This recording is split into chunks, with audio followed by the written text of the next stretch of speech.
You got folks that come out here to do some training, and next thing you know, one of them's lost his life. This morning on DC News Now, training center chaos. Prince William County Police shoot and kill a man suspected of stabbing 2 people at a training facility in Manassas. Plus, do you recognize these men? The new persons of interest identified after a toddler was killed in Prince George's County. Love may be in the air today, but it's also in your forecast. The sunny skies you can expect. And just because it's Valentine's Day does not mean you have to break the bank. We're stretching your dollar on a romantic dinner. I want to go into biochemistry or software engineering. My career goal is to get into cybersecurity as like a network engineer. Big dreams and bright futures. How a local program is fostering futures in STEM for young men of color. You're watching the station covering all of the DMV. This is DC News Now. It is at the top of the 7 o'clock as we take a live look outside. Thank you for starting your morning with us here on DC News Now.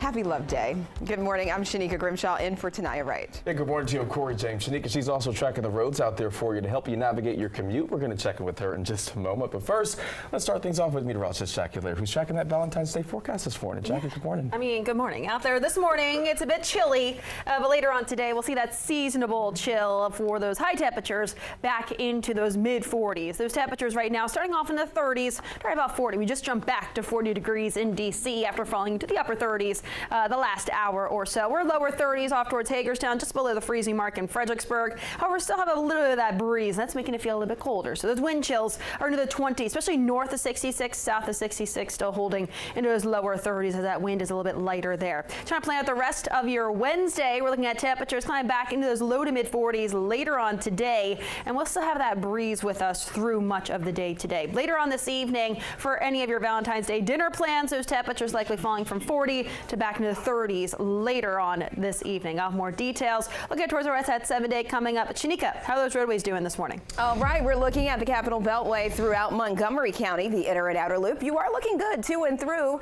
the American Legion Bridge. Now 270 heading southbound. We had a problem in Urbana. They're working to sort things out and clear that up, so you should be all good to go. But this part, 270 heading southbound and north right near Democracy Boulevard, that is looking pretty smooth. Here's the outer loop, and you are slow, so give yourself more time heading out if you're traveling in this direction through Silver Spring past 29.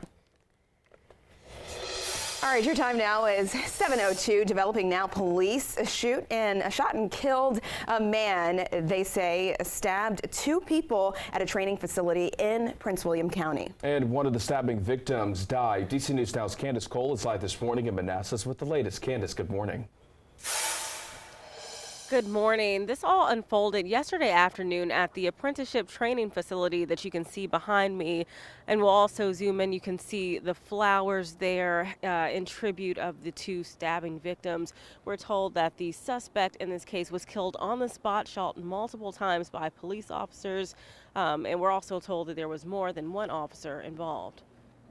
When police arrived at the Electrical and Telecommunications Apprenticeship Training Center in the 7000 block of Infantry Ridge Drive around 3:25 Tuesday afternoon, they found a man believed to be the suspect standing near the front entrance of the building holding a knife. That's when officers fired. The suspect died there on the scene. Once inside the facility, officers found 2 men who had been stabbed.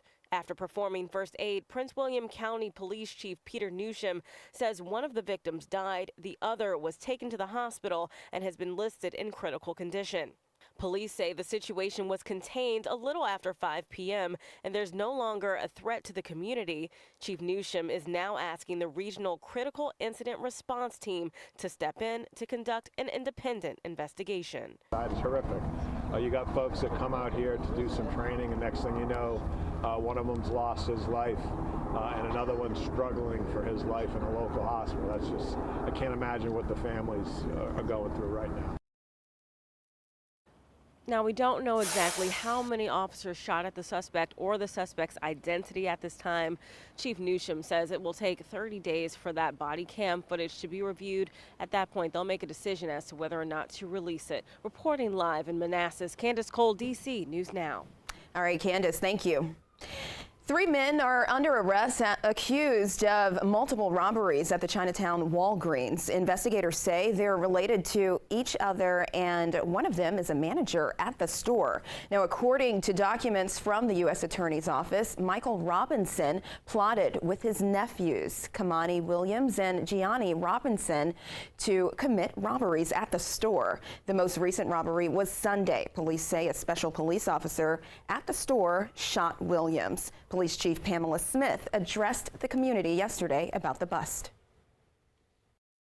We've dismantled a conspiracy that invoked fear in the community and repeatedly took away the community's sense of safety.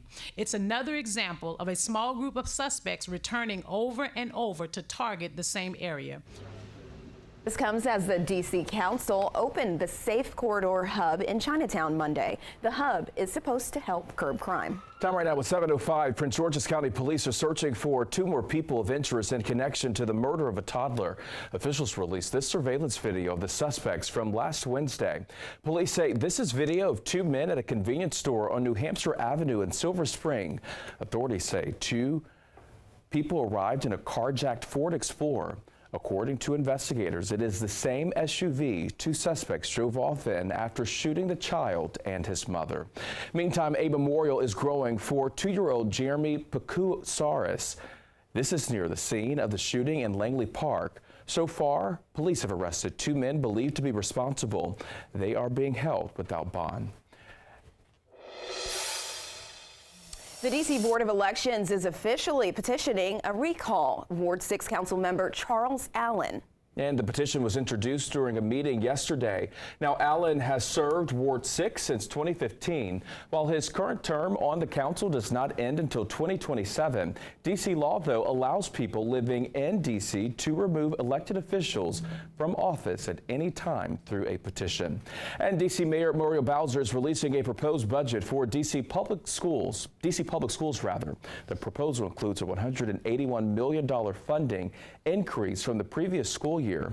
However, the Washington Post reports DCPS could cut about 450 staff members. That's about 5% of the full-time school-based positions. The Post also reports plans to cut 10% of central office staff positions. And the Prince George's County Fire Department says Beltsville firefighters will stay at their station while repairs are being made. They'll be provided trailers to stay in. Last month, the fire department announced they were relocating the firefighters due to safety concerns. They reported electrical code violations and other hazards at that fire station. Fire Chief Tiffany Green met with residents and officials to address the concerns. Officials say the repairs should be done before July. And in Montgomery County, council members introduced a bill to establish a community fund commission. It would use cannabis tax revenue to aid communities unequally affected by old cannabis laws. A public hearing for the bill is scheduled next month. In Virginia, the State House and Senate are both advancing bills to set up a retail market for recreational marijuana. The Commonwealth legalized marijuana back in 2021. However, there is no framework for recreational sale. While Governor Glenn Youngkin has not said he will veto the legislation, he has said he is not interested in advancing the issue. Meantime, a bill to raise Virginia's minimum wage to $15 an hour by 2026 is heading to the House of Delegates. The Senate passed the bill yesterday. Democrats argue the current minimum wage is not enough to live on in many parts of the state. Republicans say, though, the bill will hurt small businesses. The rent over 12 months is $19,980. If you worked 40 hours a week at our current minimum wage right now, your pre-taxable income for the year is $24,960. An increase in wage doesn't cost the business just the increase in the wage. You've got the burden that goes on top of that. If the governor rejects this bill, Democrats would not have enough votes to override the veto. The future of a new sports arena in Alexandria is still unclear. Yesterday, the Virginia House of Delegates passed a bill to create a sports authority that would move the project along. Now, the legislation now heads to the Senate. However, the chair of the Senate's Finance and Appropriations Committee believes the bill is dead. And a flower shop in Frederick is getting ready for the Valentine's Day rush. Shop owners say they have seen an increase of people wanting to not only buy flowers, but cards, balloons, and of course, chocolates. The owner says having a plan is key for one of the biggest days of the year. There's having pre-arrangements made for our front cooler so that everyone can walk in and walk out without having to wait. Boxes of candy already bagged up, anything we can do to save a couple minutes. Although the shop has stopped taking orders, it is not too late to get flowers for a loved one. The shop owner says you can still come in person to buy some. All right, speaking of flowers, florists all across the DMV are preparing for the big rush. Yeah, that includes right here in the district. DC News Now's Tosa Fakile is live in Northwest at one flower shop with how the shop is preparing. Tosa, good morning.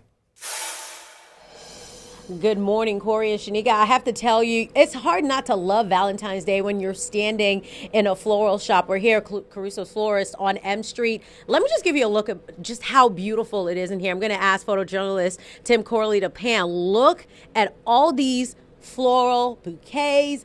Just stunning. We have tulips, we have roses in every color. It is simply stunning. And today is very, very busy for them. In fact, they're getting ready for the trucks to come to load up these flowers to give them to people who have made orders. So in the next hour, we'll show you that. But this is a family-owned florist. I'm going to talk to Michael Caruso. He is fourth generation. Michael, good morning. First of all, how are you doing on this Valentine's Day? Well, great. Everybody's been in since 4 this morning.